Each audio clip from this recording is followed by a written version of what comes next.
Hello friends, welcome to part 3 of the You Don't Know JavaScript series where we are going to look into scopes and closure. As I have told earlier, this book is from the direct knowledge from the Kyle Simpson book You Don't Know JavaScript. But it's a very brief and it contains only the important things which I have learned, and they are very important to learn. So this part I am mainly going to take you through my blog post because most of the thing in it are diagrams, and it's better to show through my blog post or instead of taking it from you through the diagrams.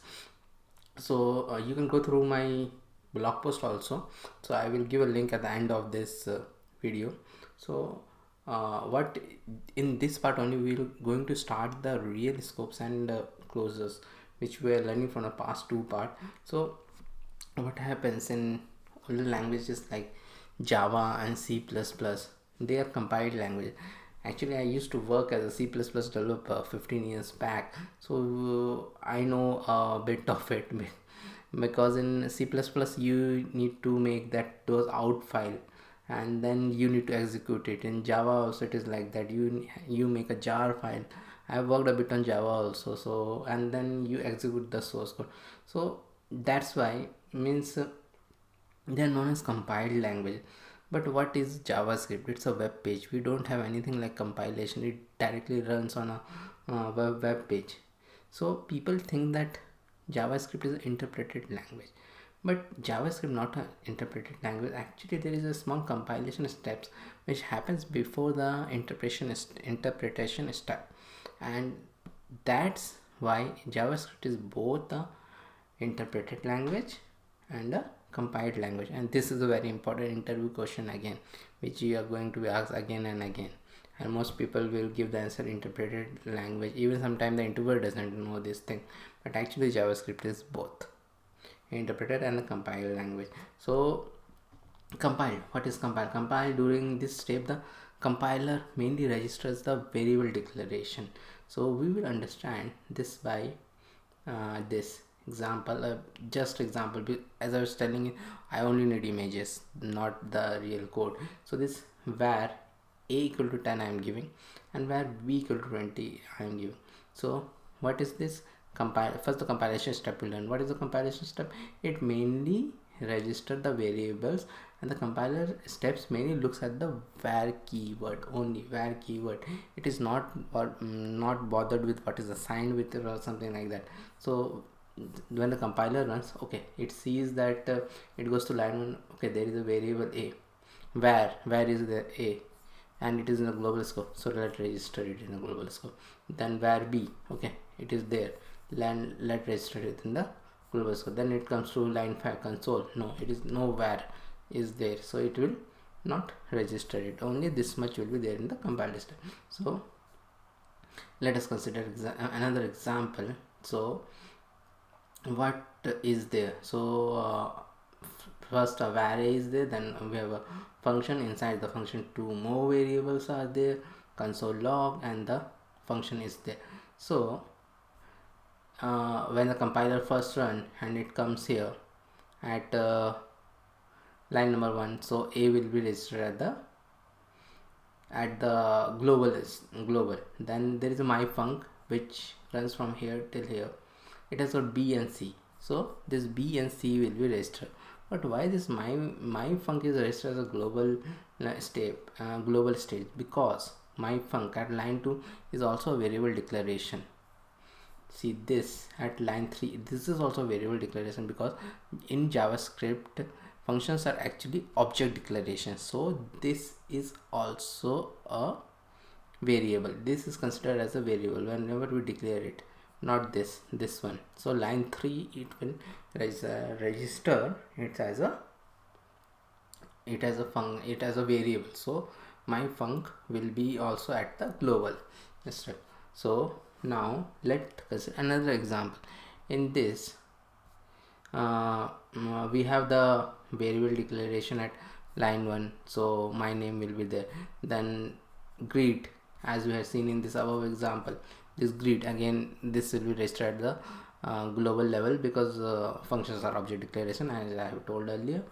And then the main thing, inside the greet grid scope, there is a name variable, because what happens in this, we are passing a argument, my name will come, and what will become, name equal to my name. So again a equal to operator, but it is in this scope, grid scope, so it will be done in the grid scope, this name variable. So now we have seen the compilation step. Now we will look at the interpretation step. So this is the step where the main execution goes, and the interpretation step, what happens in interpretation steps, it assigns the values. So interpreter will start at line 1. So they see the interpretation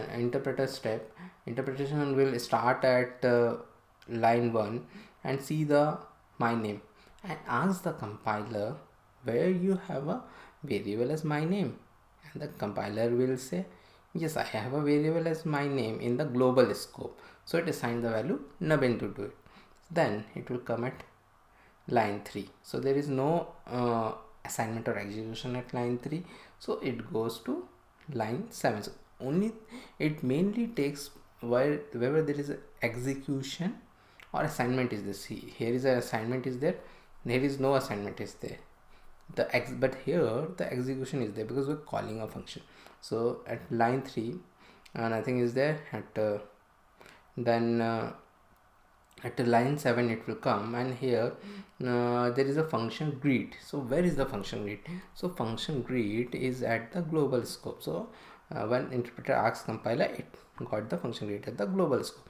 Then even it got the this my name which has been passed to it at the global scope. So it goes here, and the my name then at greet scope, what will happen, it will see, it will find this name variable.